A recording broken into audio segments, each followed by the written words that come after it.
Kita membaca 2 Korintus pasal 5, ayat 19 dan 20. Sebab Allah mendamaikan dunia dengan dirinya oleh Kristus dengan tidak memperhitungkan pelanggaran mereka. Ia telah mempercayakan berita pendamaian itu kepada kami. Jadi kami ini adalah utusan Kristus.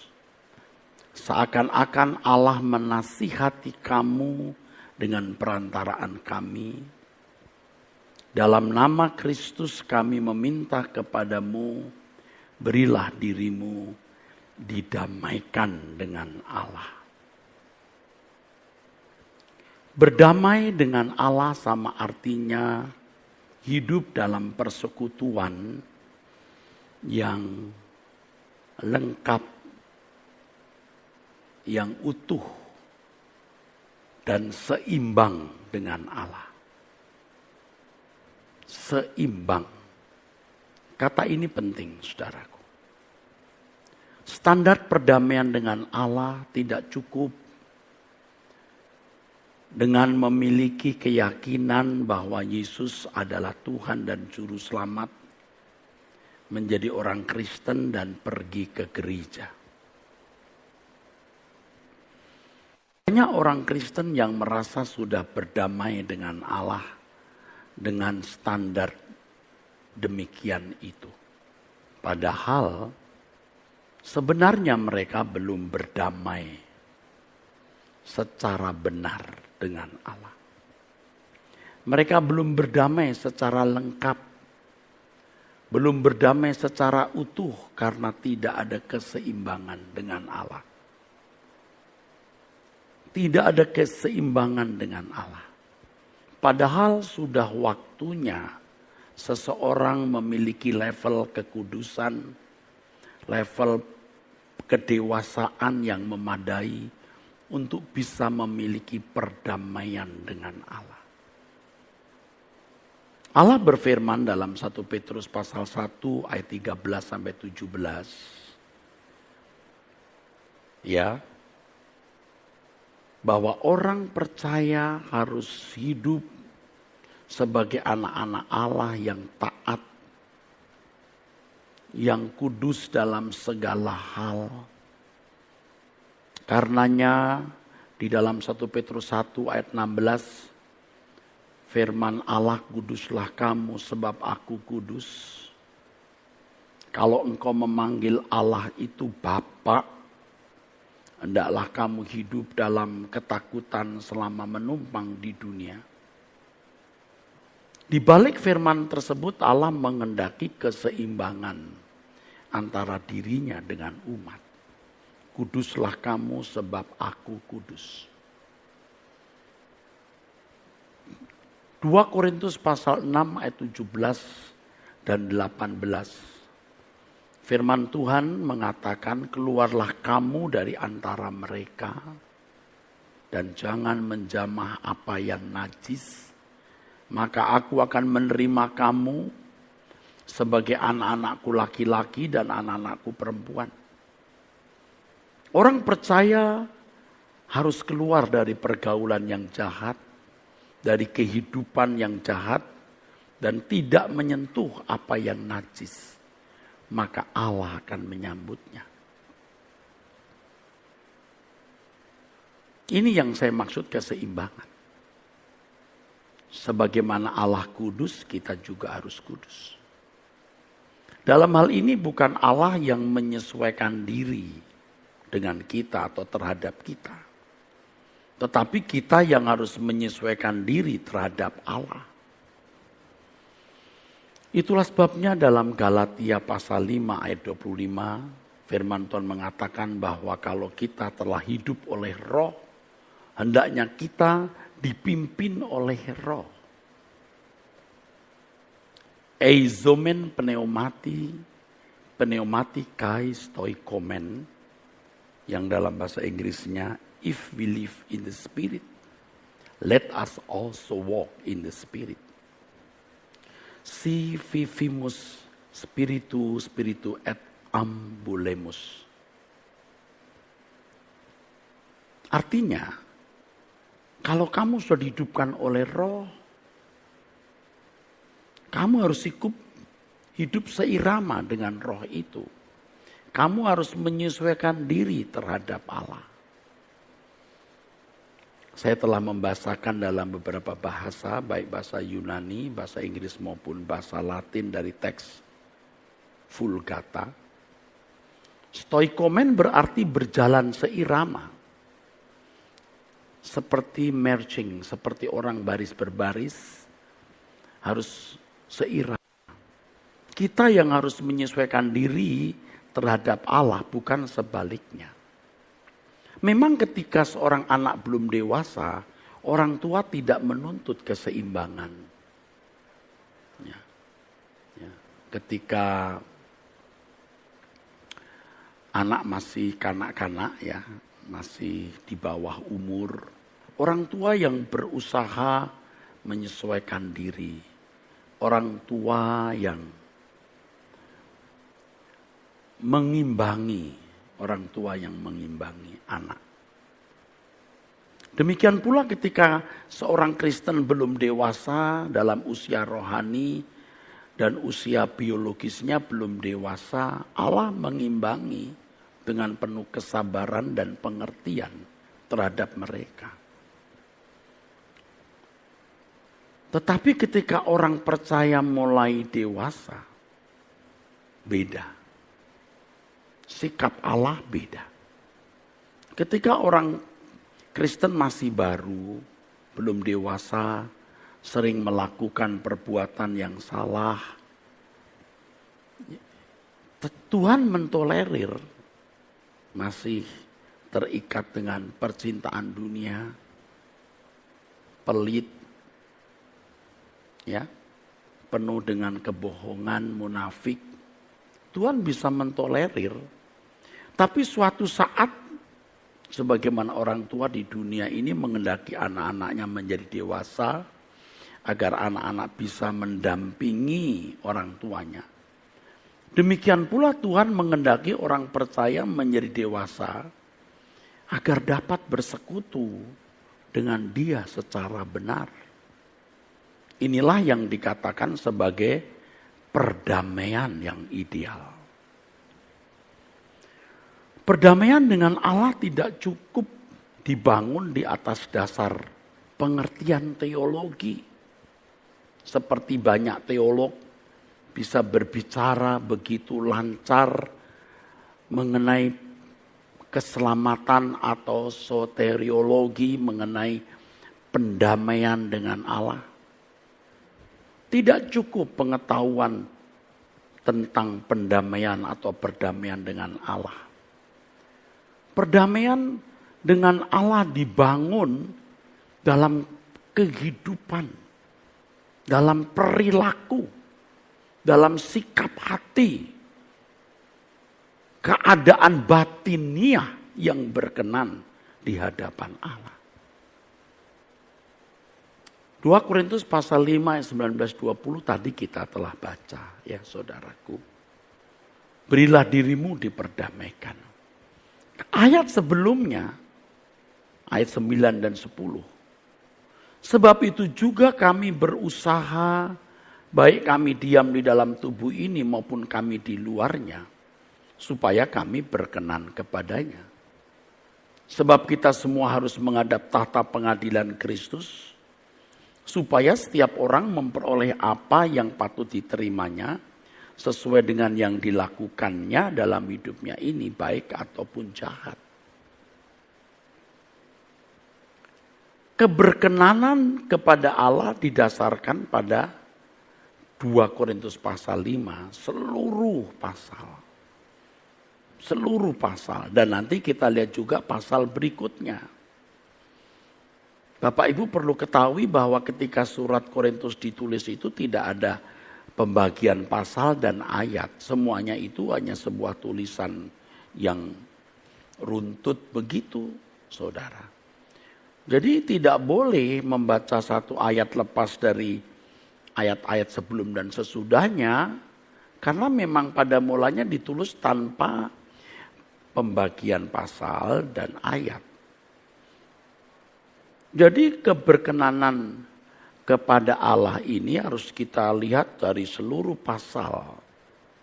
Pasal 5. Tentu kita tidak cukup waktu membahas satu persatu. Nanti saudara-saudara bisa memperhatikannya dan membacanya di rumah.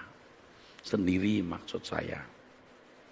Kalau kita memperhatikan 2 Korintus pasal 5 dapat ditemukan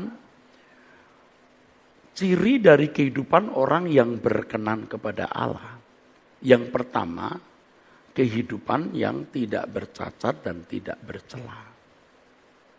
Itu ayat 9 dan 10. Kedua, kehidupan yang merindukan perjumpaan dengan Tuhan. Ayat 1 sampai 7. Yang Paulus mengatakan, kalau aku boleh memilih, aku ingin melepaskan tubuh ini dan bertemu dengan Tuhan. Perjalanan hidup kami ini bukan karena melihat, tapi karena percaya. Tidak terikat dengan apa yang kelihatan, tetapi apa yang tidak kelihatan. Kalau membaca 2 Korintus pasal 4, pasal sebelumnya, Paulus mengatakan kami tidak memperhatikan apa yang kelihatan, tetapi yang tidak kelihatan. Sebab yang kelihatan itu sementara, yang tidak kelihatan itu kekal. Ini ciri kedua, merindukan perjumpaan dengan Tuhan. Ketiga, kehidupan yang dipersembahkan kepada Allah sepenuhnya. Sebagai utusan Kristus juga untuk memberitakan berita perdamaian ini. Ayat 14 dan 15 dari 2 Korintus pasal 5. Kalau Yesus telah mati untuk kita semua sudah mati. Dan kalau kita hidup untuk Dia yang sudah mati untuk kita. Inilah kehidupan orang Kristen yang benar-benar mengalami keadaan sebagai ciptaan yang baru. 2 Korintus pasal 5 juga ayat 17. Siapa yang ada dalam Dia ciptaan baru, yang lama sudah berlalu dan yang baru sudah datang. Kalau tidak memiliki 3 ciri ini, dia belum Kristen. Dia mungkin beragama Kristen tapi belum Kristen, karena Kristen itu seperti Kristus. Kehidupan yang tidak bercela, kesadaran bahwa dunia bukan rumah kita sehingga merindukan perjumpaan dengan Tuhan, dan sepenuhnya hidup untuk mengabdi kepada Tuhan. Terserah saudara mau terima atau tidak. Kalau saudara tidak sepenuhnya bagi Allah, saudara tidak termasuk hitungan.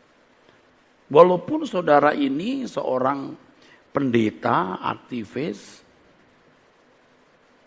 ketua sinode atau siapapun, kalau tidak ada ciri ini, Anda bukan orang yang diperhitungkan Allah. Harus hidup tidak bercela, harus fokus langit baru, bumi baru, merindukan perjumpaan dengan Tuhan, lalu sepenuhnya diabdikan kepada Tuhan. Saya tidak ngarang-ngarang lalu menyusun format ini, saudara. Ini semua terformat di dalam Alkitab. Kalau seorang pengajar seperti saya yang sudah 1/4 abad jadi dosen, tidak boleh mengajar sembarangan. Semua harus didasarkan Alkitab. Berapa kali orang tanya saya tentang surga, lalu orang berkata, kok Pak Eras mengajar surga berdasarkan tafsiran Bapak? Oh enggak, berdasarkan Alkitab. Saya mana tahu soal surga kalau tidak Alkitab tunjukkan. Saya juga belum pernah ke surga, tapi saya percaya ada surga dan saya tahu apa yang dikatakan Alkitab. Maka saudaraku, Ekumene Bible Course di waktu ke depan ini, saya akan membahas mengenai surga dalam 10 kali pertemuan. Kalau terlalu banyak saya padatkan jadi 7 pertemuan. Jadi kalau saudara tanya kepada saya tentang surga misalnya, oh saya kasih tahu ya, saya jelaskan, enggak boleh. Saya enggak menjelaskan dari diri saya jelaskan dari Alkitab. tentu dengan usia 61 tahun sudah mengajar selama lebih 25 tahun.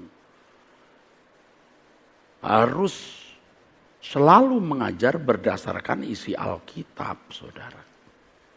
Pada waktu kita mengajarkan orang bisa cut di tengah. Pak, maaf Pak, tadi Bapak bicara itu dasarnya apa? Itu sudah terlatih dari tahun ke tahun. Demikian pula dengan apa yang sedang saya paparkan ini. Tidak ada penjelasan tanpa landasan Alkitab. Makanya orang tidak boleh main potong, lalu ambil, lalu dianalisa. Tidak boleh. Tidak boleh. Saudara yang memiliki nurani pasti tahu model orang-orang macam itu mau apa. Apa yang saya kemukakan ini dasarnya Alkitab, saudara. Membedah Alkitab itu harus melihat konteks ayat, konteks pasal, konteks kitab, latar belakang, bahasa asli. Ya. Belum transisi linguistik. Itu tidak mudah.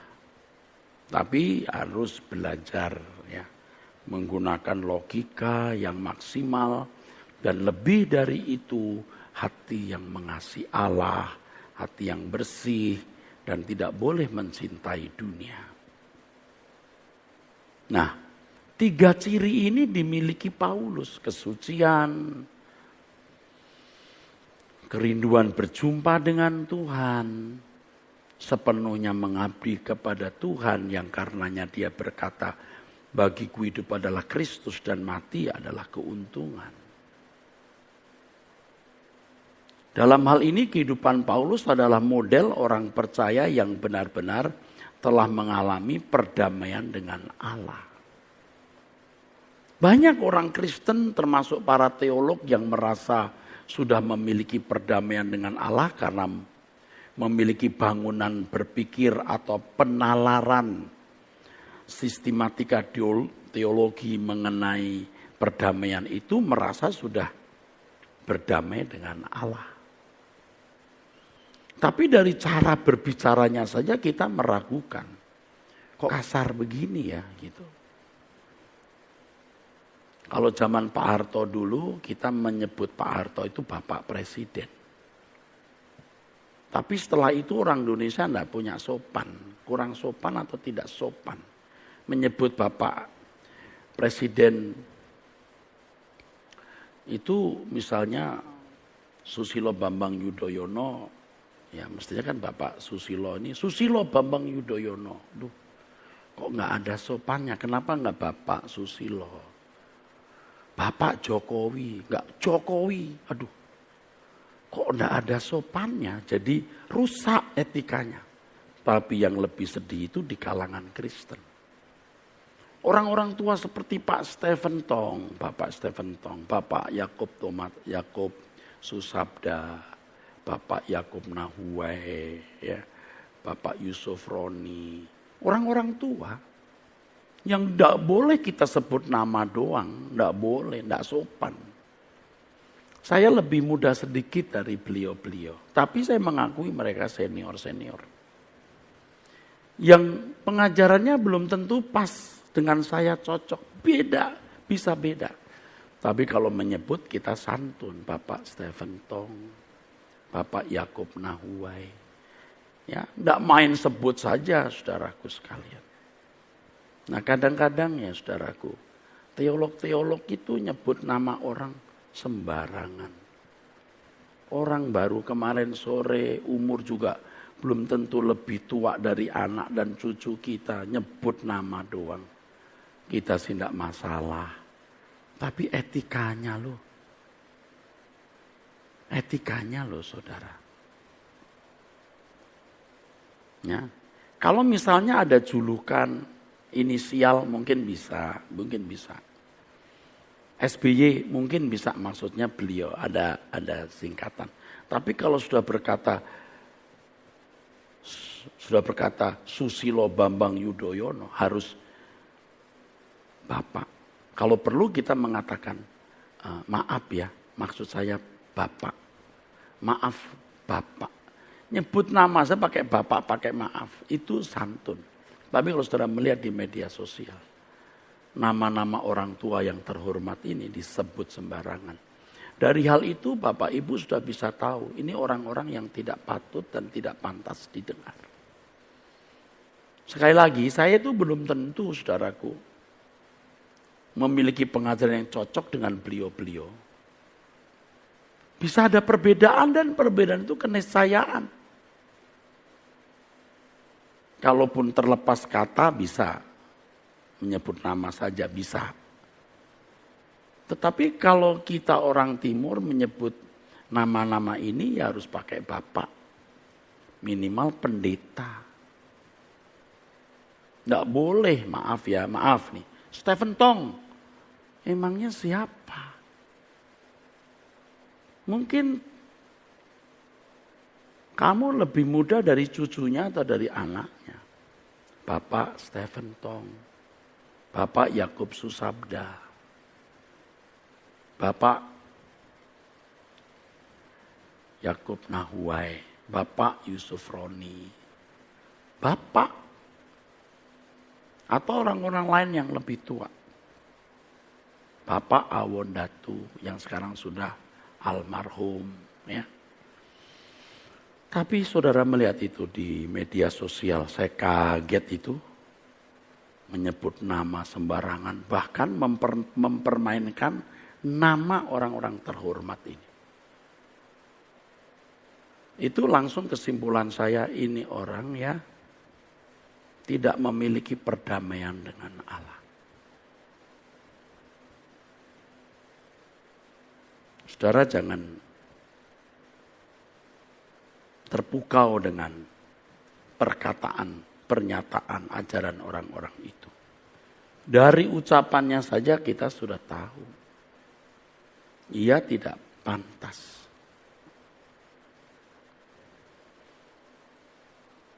Kecuali tokoh itu sudah meninggal. Itu pun disebut pendeta Dr. H.L. Senduk. Bukan itu loh, Ho Leong Seng loh. Bapak pendeta atau doktor, pendeta Dr. Ho Leong Seng. Kita di timur, saudara. Pasti punya nurani. Ya. Perdamaian dengan Allah itu dibangun di atas dasar perilaku atau keadaan moral dan batiniah yang berkenan kepada Allah. Sesuai dengan ciri-ciri yang tadi saya sebut. Kesucian, fokus, perjumpaan dengan Tuhan dan pengabdian sepenuh bagi Allah. Bertahun-tahun banyak orang Kristen hidup dalam keadaan tidak berdamai dengan Allah secara proporsional. Ya memang ketika masih baru menjadi Kristen tidak dituntut saudara untuk bisa suci, sempurna, sepenuhnya bagi Allah, merindukan kerajaan surga. Belum bisa. Tetapi kalau dilihat dari usia biologisnya, udah berapa umurnya? 60 tahun. Usia ikut Yesus sudah berapa lama?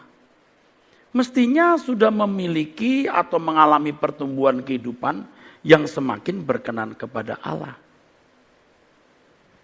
Tapi kalau tidak, sungguh-sungguh memperhatikan kualitas hidup, karena sudah terbiasa dengan pola yang salah tersebut, maka ia menjadikan itu standar normal. Ini berarti suatu kenormalan yang menyimpang.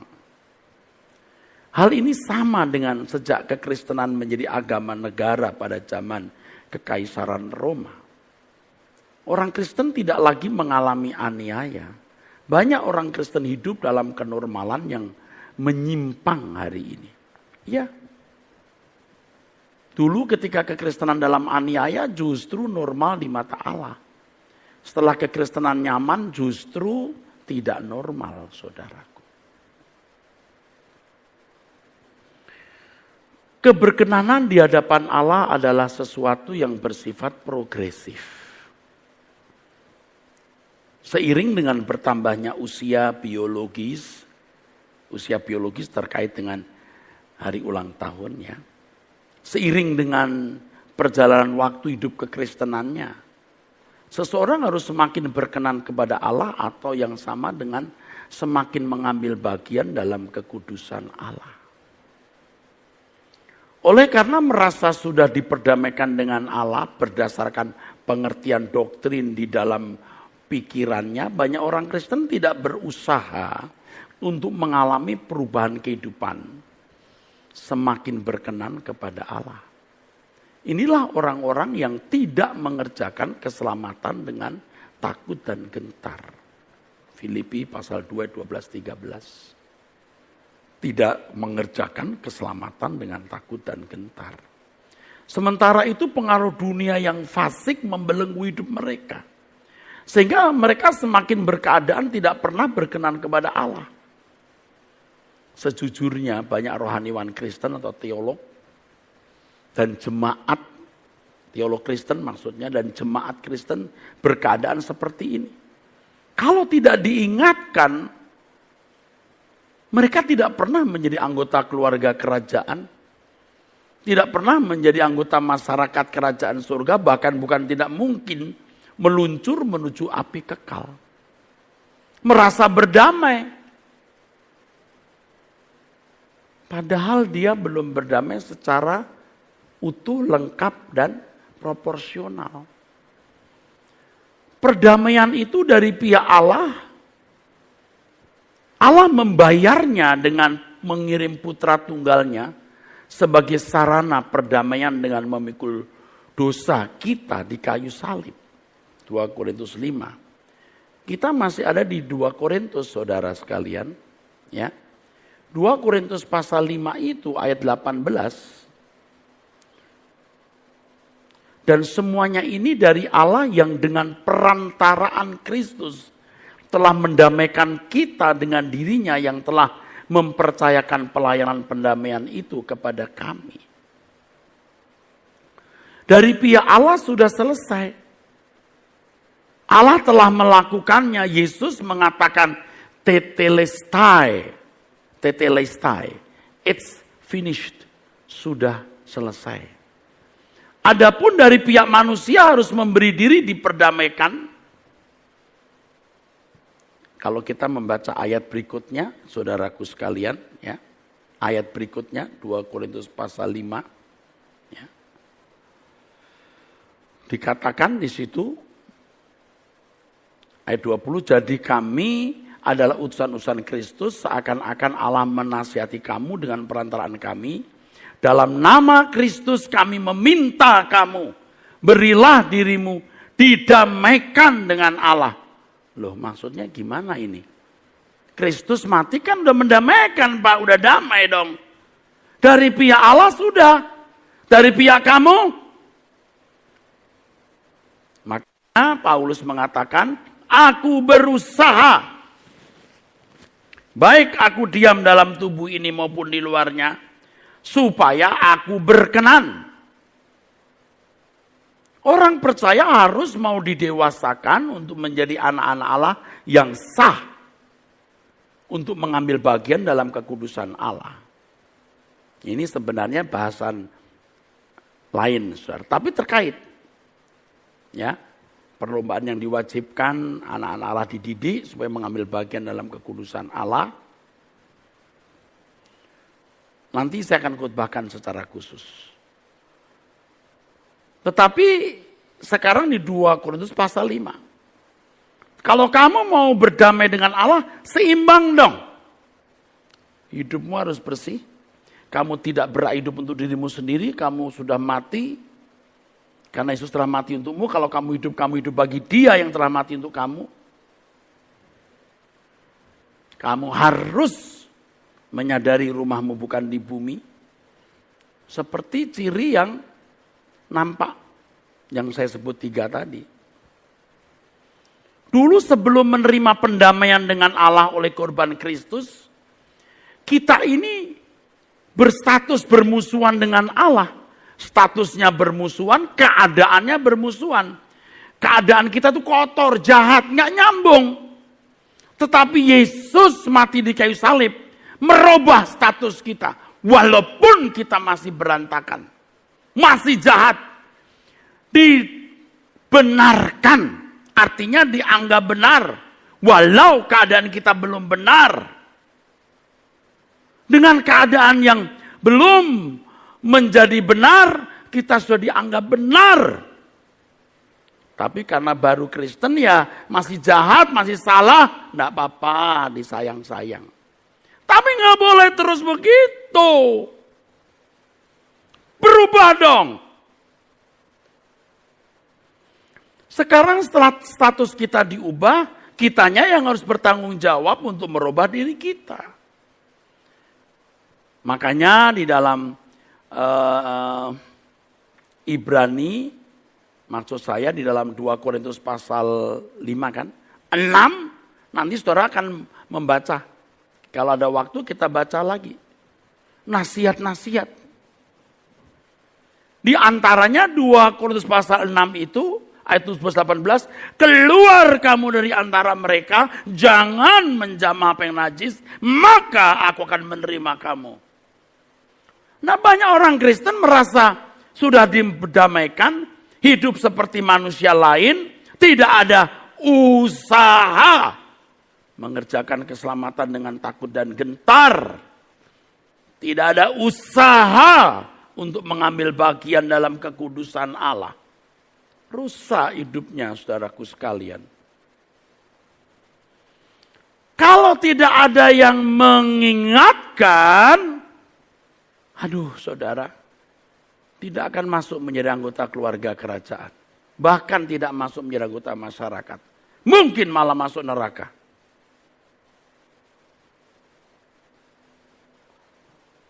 Tolong deh saudara sadar deh ya. Sadar ya.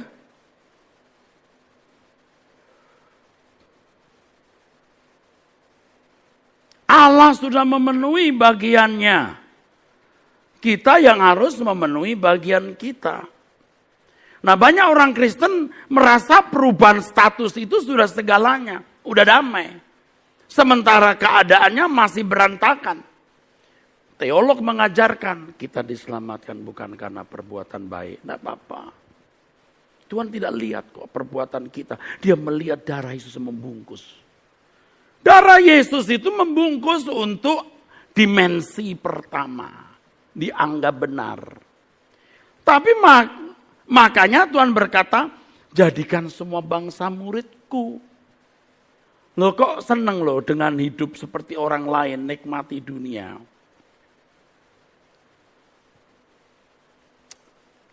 Kalau saudara tahu kekekalan, saudara akan gentar saudaraku ya. Paulus mengatakan jadi kami ini adalah utusan-utusan Kristus seakan-akan Allah menasihati kamu dengan perantaraan kami. Mengapa harus dinasehati? Sebab firman Tuhan mengubah keadaan perilaku.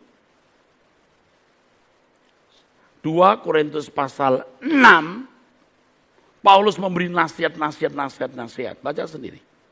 Sampai pada ayat yang mengatakan di 2 Korintus pasal 6. Di pasal berikutnya. Keluar kamu dari antara mereka. Jangan menjamah apa yang najis. Kekristenan hari ini bagi banyak orang Kristen telah menjadi sekedar agama. Bukan jalan hidup. Jalan hidup Yesus yang harus dikenakan. Ingat khotbah saya minggu lalu. Hanya kalau kita makin seperti Yesus, baru kita bisa berdamai secara proporsional. Hidupku bukan aku lagi, tapi Kristus yang hidup di dalam aku. Baru seimbang dengan Allah. Berat. Mengerti saya berat. Tetapi tidak ada pilihan, saudaraku. Kalau kita tidak sungguh-sungguh mau berubah, kita tidak akan pernah menjadi orang Kristen yang benar. Tolong deh kita mau sadar deh. Ya. Tapi kalau tidak mau ya enggak apa-apa.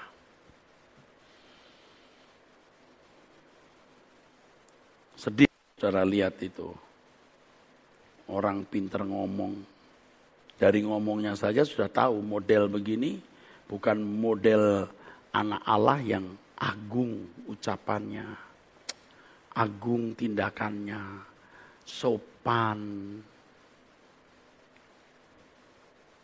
Tetapi itulah yang dipertontonkan kepada kita di media sosial dan dalam lingkungan hidup kita setiap hari.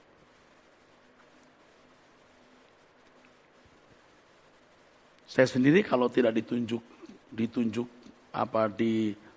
orang, saya nggak lihat dan saya nggak perlu lihat.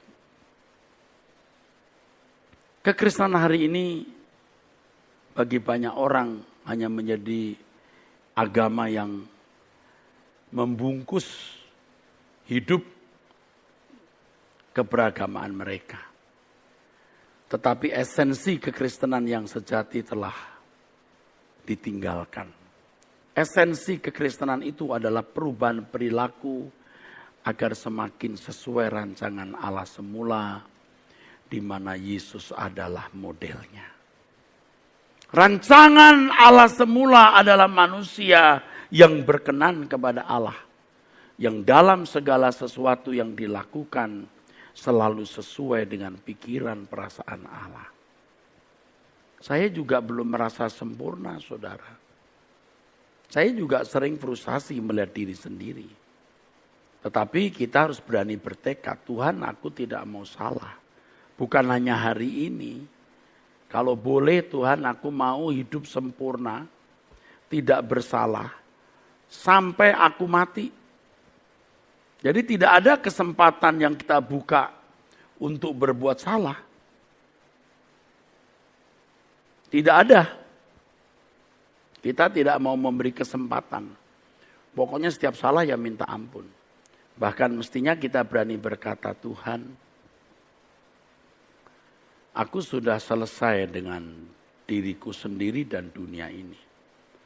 Aku belum selesai dengan Engkau. Aku sudah puas dengan diriku sendiri, dengan apa yang kumiliki. Bahkan aku telah melakukan banyak kesalahan dan melakukan banyak hal yang keliru di matamu untuk memuaskan diriku sendiri.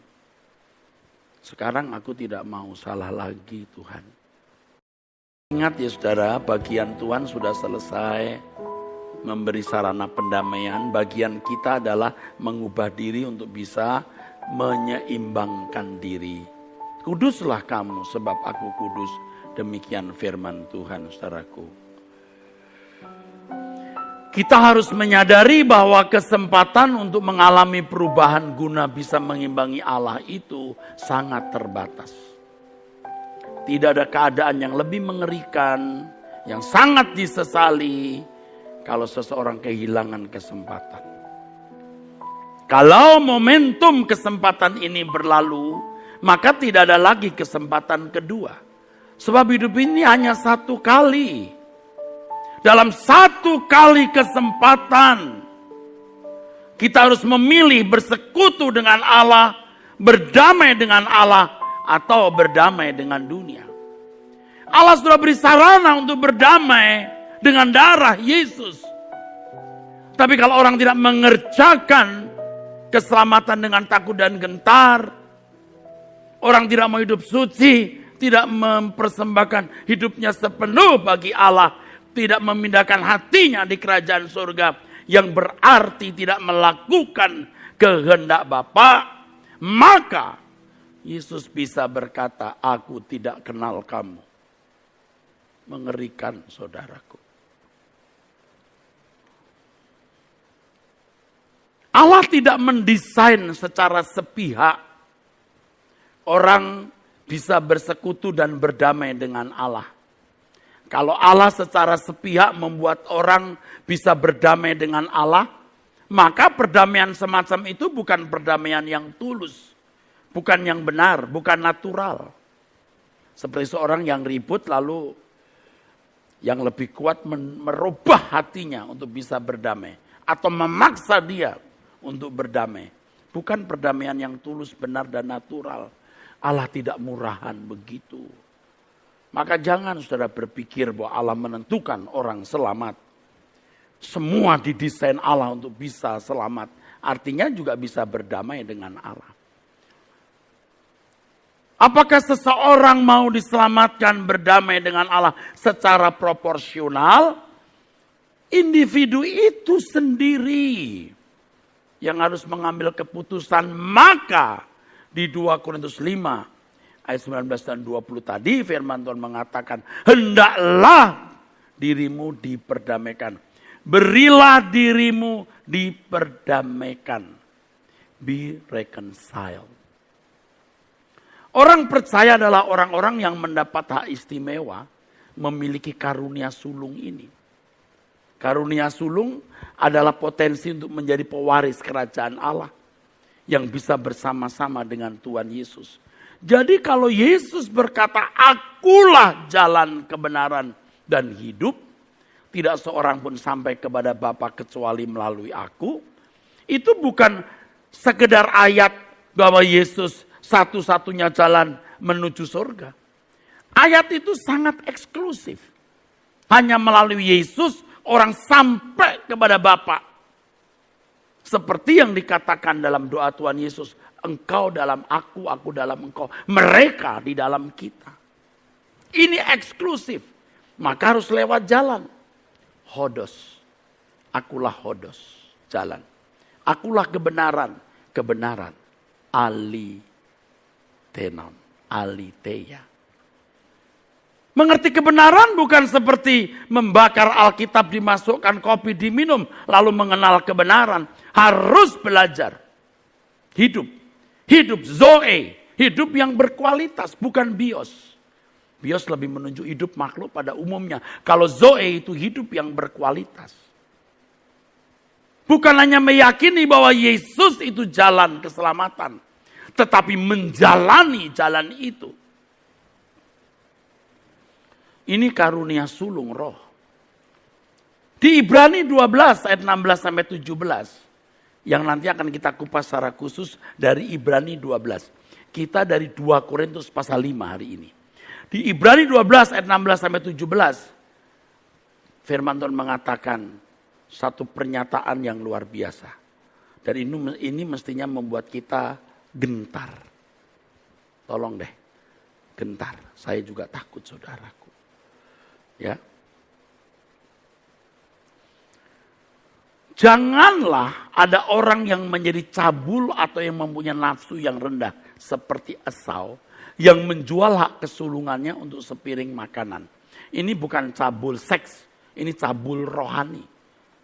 Ketika seseorang mencintai dunia, lebih tertarik dunia daripada Tuhan, itu perjinahan rohani. Itu ketidaksetiaan. Sebab kamu tahu bahwa kemudian ketika ia hendak menerima berkat itu, ia ditolak. Sebab ia tidak beroleh kesempatan untuk memperbaiki kesalahannya. Sekalipun ia mencarinya dengan mencucurkan air mata. Banyak orang Kristen berkeadaan seperti Esau. Yang hidup dalam kesenangan dunia tidak berusaha bertumbuh untuk dapat mengambil bagian dalam kekudusan Allah. Sehingga mereka menyia-nyiakan kesempatan yang berharga untuk berdamai dengan Allah. Dalam standar perdamaian yang benar, yang seimbang. Allah kudus, kita harus kudus. Kita tidak akan bisa menyamai Allah. Tetapi maksudnya kita memiliki kecerdasan rohani, kepekaan. Sehingga segala sesuatu yang kita lakukan selalu sesuai dengan pikiran dan perasaan Allah. Jadi saudaraku, ketika kita belum dewasa, kita baru masuk Kristen, kita urusan dengan Tuhan hanya karena mujizat, berkat jasmani, pertolongan Tuhan dari segala masalah. Tapi ketika kita dewasa, kita sudah tidak menganggap punya masalah. Kita bertanya, apa yang harus aku lakukan Tuhan? Sekarang masalahmu. Pasti itu jiwa-jiwa yang harus kita selamatkan. Di mana kita menjadi utusan-utusan Kristus yang membawa berita perdamaian kepada orang lain. Tapi kalau kita masih sibuk dengan urusan makan minum, aduh, mendukakan roh Allah.